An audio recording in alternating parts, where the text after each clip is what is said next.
मैं अपने बेटे के साथ घोड़ा बन के खेल रहा था जब उसने बोला कि मैं गलत कर रहा हूँ। फिर उसने कहा कि आपको डैडी बोलना चाहिए, मम्मी को अपने पैर उठाकर अंकल के गले में लपेटने चाहिए और बोलना चाहिए डैडी प्लीज मर्सी। जैसे ही उसने ये बोला मेरा पूरा शरीर ठंडा पड़ गया, जैसे किसी ने मेरे ऊपर बर्फ का एक बाल्टी पानी गिरा दिया हो। मैंने झटके से हाव हाव का मुंह बंद किया। ये तुझे किसने सिखाया हाव हाव? मेरे चेहरे से इतना डर गया कि रोने लगा और कहा अंकल वैंग, वो हमारे घर फाइटिंग गेम्स खेलने आते हैं। जब भी आप जाते हैं अंकल वैंग आ जाते हैं। वो कमरे में घोड़ा वाला गेम खेलते हैं और बहुत शोर मचाते हैं। तभी मुझे दरवाजा खोलने की आवाज आई। दरवाजा खुला और ली टिंग सामान लेकर वापस आई। जान, तुम घर आ गए, तुमने पहले क्यों नहीं बताया? जूता उतारकर वो मुझे गले लगाने आई। उसमें से फ्रेश बॉडी वॉश की खुशबू आ रही थी, जैसे अभी अभी नहा कर आई हो। मैंने कहा कि मैं ट्रिप से थका हुआ हूँ। फिर सिगरेट जलाई। मेरा हाथ अभी भी कांप रहा था। मैंने पूछा, क्या हमारे यहाँ कोई मेहमान आया था हाल ही में? ली टिंग एप्रन खोलते वक्त रुकी, फिर मुस्कुराई। मेहमान नहीं, बस मैं और हाव हाव थे। फिर वो शेल्फ की ओर बढ़ी, नीचे झुकी ताकि हील्स कैबिनेट में रख सके। उसकी ड्रेस ऊपर खिसक गई, जिससे घुटनों पर 2 काले निशान दिखने लगे। मुझे बिल्कुल पता था वो क्या थे। ऐसा सिर्फ उसी पोज में हो सकता था। उस वक्त हाव हाव का घोड़ा बनने वाला एक्शन मेरे दिमाग में बार बार घूम रहा था। उस रात जब ली टिंग नहा रही थी, मैंने उसका फोन उठाया, पासकोड डाला और देखा कि हर मैसेजिंग ऐप बिल्कुल साफ था, जैसे पिछले 2 हफ्ते से वो किसी सुनसान आइलैंड पर अकेली रह रही हो। मैं पहले डेटा रिकवरी का काम करता था, इसलिए ये ट्रिक्स मेरे ये बच्चों का खेल था। 10 मिनट बाद मैंने उसकी राइड बुकिंग हिस्ट्री रिकवर कर ली। पिछले 2 हफ्ते की 8 राइड थी, सब एक ही जगह गई थी, बिल्डिंग ए जिंगशू हुआटेंग, जो पूरी कंपनी के सबसे अमीर आदमी का घर था और मेरा डायरेक्ट बॉस मिस्टर वैंग। मैंने सोए हुए हाव हाव को देखा और फिर सोचा, मेरा उनका सामना करने का इरादा नहीं है, मुझे उन दोनों को बर्बाद करने का एक मौका चाहिए था। अगली सुबह जल्दी मैं पूरे कपड़े पहनकर खड़ा हुआ और बोला, जान, कंपनी प्रोजेक्ट में कुछ काम आ गया है, मुझे वापस जाना पड़ेगा, शायद 3 दिन के लिए। ली टिंग हाव हाव के लिए दूध बना रही थी। वो पलटी और उसके चेहरे पर हैरानी थी। उसने कहा, इतना अचानक? तुम तो कल ही वापस आए हो। जैसे ही उसे मिस्टर वैंग याद आई, वो उठी। फिर जाओ जल्दी, काम पहले आता है। उसने खुद ही से मेरी टाई ठीक की और निकलते ही मैंने पिन होल कैमरा और वॉइस रिकॉर्डर खरीदा। जब ली टिंग हाव हाव को लर्निंग सेंटर लेकर गई, मैं चोरी चुपके अपने घर के अंदर 3 कैमरे लगा दिए, पूरा कवरेज के साथ, कोई ब्लाइंड स्पॉट नहीं। फिर मैं एक सुनसान गली में गाड़ी रोककर खड़ा होता, लेकिन अपनी बैल्कनी देख सकता था। उस दोपहर एक जानी पहचानी गाड़ी कॉम्प्लेक्स में आई। जो आदमी बाहर निकला वो वही मिस्टर वैंग था, वही बंदा जो मुझे हमेशा भाई बुलाता था। किसी की नजर न जाए इसलिए वो स्टेयर्स चढ़कर आया। मैंने फोन पर फीड ऑन किया और ईयरबड्स लगा लिए। स्क्रीन पर ली टिंग दौड़ती हुई आई। उसने एक काली सेक्सी ड्रेस पहनी थी, जैसे बिल्कुल किसी लवर के लिए। दरवाजा थोड़ा सा खुला और मिस्टर वैंग अंदर घुस गया। उसने ली टिंग की कमर पकड़ी और दोनों सांपों की तरह एक दूसरे में उलझ गए। ली टिंग बोली, ओए बदमाश, इतना देर क्यों लगाया? मुझे तुम्हारी बहुत याद आ रही थी। मिस्टर वैंग ने कहा, मुझे तुम्हारे उस बेवकूफ पति को रास्ते से हटाना था। मैंने उसे ऐसा काम दिया है जो वो कभी पूरा नहीं कर सकता। उसे छोड़ते हुए वो हंसा। वो मनी मेकिंग मशीन हमारे बच्चे को पालने के लिए बिल्कुल परफेक्ट है। मैं गाड़ी में बैठा था और मेरे आंसू तक निकल रहे थे। स्क्रीन पर वो दोनों सोफा पर लुढ़क रहे थे।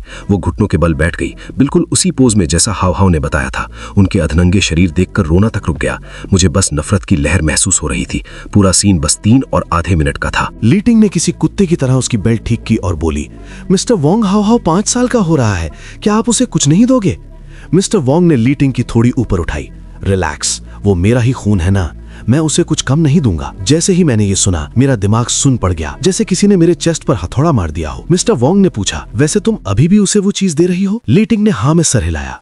रोज मैं उसके दूध में थोड़ा सा मिलाती हूँ। ज्यादा देने से किडनी खराब हो जाती है और वो बेवकूफ की तरह पी भी जाता है। ये सब कुछ जानने के बाद कि मुझे सालों से जहर दिया जा रहा है और वो बच्चा भी मेरा नहीं है, मैं बिल्कुल शांत हो गया। ये मेरी बीवी, मेरे बच्चे, मेरे पैसे और मेरी जान तक भी लेना चाहते हैं। मैं ये पक्का करने वाला था कि वो इसकी सजा पाएंगे। मिस्टर वैंग के जाने के बाद मैंने पूरी रात एविडेंस जमा करने में बिताई। मैंने उसके छोड़े हुए टिश्यू और हाव हाव के टूथब्रश की टेस्टिंग कराई। रिजल्ट्स बिल्कुल पक्के थे। मेरी मेडिकल रिपोर्ट ने भी दिखाया कि दवा का लंबा इस्तेमाल किडनी फेलियर कर सकता है। मैंने सब कुछ हाव हाव की बर्थडे पार्टी के लिए बचा लिया। 5 स्टार होटल में ली टिंग जानलेवा लग रही थी। मिस्टर वैंग के दिए हुए डायमंड नेकलेस पहने हुए मिस्टर वैंग और मैं टेबल पर बैठा था, किसी जिगरी जैसा दिख रहा था। दोस्त और परिवार सब मुझे कांग्रेचुलेशंस विश कर रहे थे और कह रहे थे मैं कितना लकी हूं। मैं बाहर से मुस्कुरा रहा था पर अंदर से बर्फ जैसा ठंडा था। टेबल के नीचे मिस्टर वैंग को ली टिंग के बीच हाथ चलाते देखकर मुझे उल्टी जैसी लग रही थी। फिर होस्ट ने मुझे स्पीच देने स्टेज पर बुलाया। मैंने माइक लिया और अपना फोन को बड़ी स्क्रीन से कनेक्ट कर दिया। सबका आने का शुक्रिया। आज बर्थडे विशेस के अलावा मैंने एक खास तोहफा तैयार किया है। ली टिंग एक्साइटेड दिख रही थी। साफ था वो सोच रही थी ये कोई महंगा तोहफा होगा। मैंने ब्यूटीफुल मेमोरीज नाम का फोल्डर खोला। मैंने जानबूझकर मिस्टर वैंग की बीवी का जिक्र किया। ये याद इतनी अनोखी है कि यहाँ सबके साथ शेयर करना चाहिए, खासकर मिस्टर वैंग की बीवी मिसेस सुन के साथ। जैसे ही ली टिंग ने थंबनेल्स देखे, उसका चेहरा सफेद पड़ गया और वो चिल्लाती हुई स्टेज की तरफ भागी। मिस्टर वैंग से वाइन ग्लास गिर गया। मैंने उससे बचते हुए प्ले बटन दबा दिया। सब लोग आंखें खोलिए और ध्यान से देखो, ये है मेरी परफेक्ट बीवी। और फिर तभी हॉल के सभी लोग स्क्रीन की ओर देखने लगे, जिससे उनके गंदे अफेयर और घिनौनी बातें सबके सामने आ गईं। पूरा कमरा बिल्कुल शांत हो गया। मेहमान दहशत में थे। लीटिंग पागल हो गई और लैपटॉप की तरफ लपकी। मैंने उसे स्टेज से सीधा लात मारा। उसका डायमंड नेकलेस टूट गया और फर्श पर बिखर गया। मिस्टर वेन चिल्लाया, वीडियो एआई से बनी है। मैंने डीएनए और फिंगरप्रिंट एविडेंस निकाल कर दिखाया। वीडियो फेक हो सकती है। क्या मेरे सोफा पर लगे बॉडीली फ्लूइड्स, बाल और फिंगरप्रिंट्स भी फेक हो सकते हैं? पुलिस को अभी बुलाओ। मिस्टर वैंग की असली बीवी खड़ी हुई और उसके चेहरे पर रेड वाइन फेंका और वहीं डिवोर्स की मांग कर दी। वो तुरंत घबरा गया, क्योंकि उसका पूरा करियर ससुराल के सहारे बना था और डिवोर्स का मतलब था लूजिंग एवरीथिंग। वैंग जैंग वो अभी डिवोर्स दो। चीटिंग स्कैंडल शांत भी नहीं हुआ था कि मैंने एक और धमाका किया और उन दोनों ने मुझे जहर देने और मर्डर की प्लानिंग भी की थी। पूरा कमरा हुंगामे से भर गया।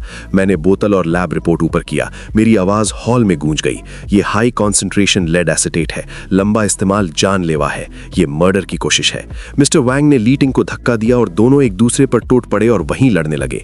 पुलिस बिल्कुल सही वक्त पर आई, उन्हें अरेस्ट वारंट दिखाया और मर्डर की कोशिश और फ्रॉड के इल्जाम में दोनों को ले गई। वैंग जैंगवो और लीटिंग, तुम दोनों पर मर्डर की कोशिश और फ्रॉड का शक है, तुम हमारे साथ चलोगे।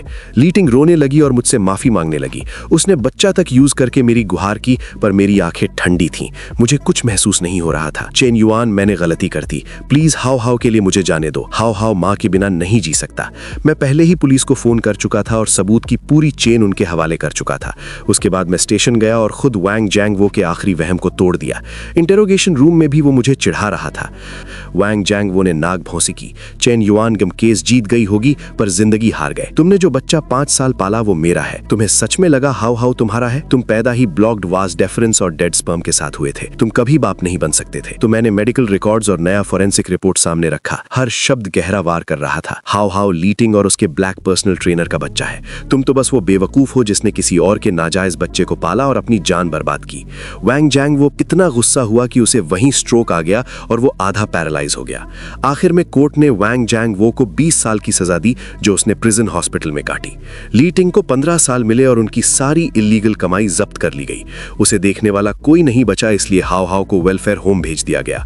मैंने पुराना घर बेचा, जॉब छोड़ी, दूसरे शहर शिफ्ट हो गया और अपनी स्किल्स के साथ वैंग जैंगवो के खिलाफ इंटरनल वायलेशन डेटा का इस्तेमाल करके एक नई कंपनी में सीटीओ की जॉब पाई।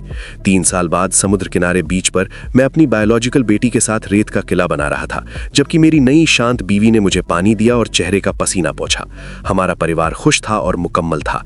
आखिर में बुरे लोगों को जो मिलना था वही मिला। वैंग जैंगवो जेल में तड़पा, लीटिंग सलाखों के पीछे सूख गई और मैं आखिर में अंधेरे से बाहर निकला, नई शुरुआत की और एक सच्ची खुशहाल जिंदगी में कदम रखा।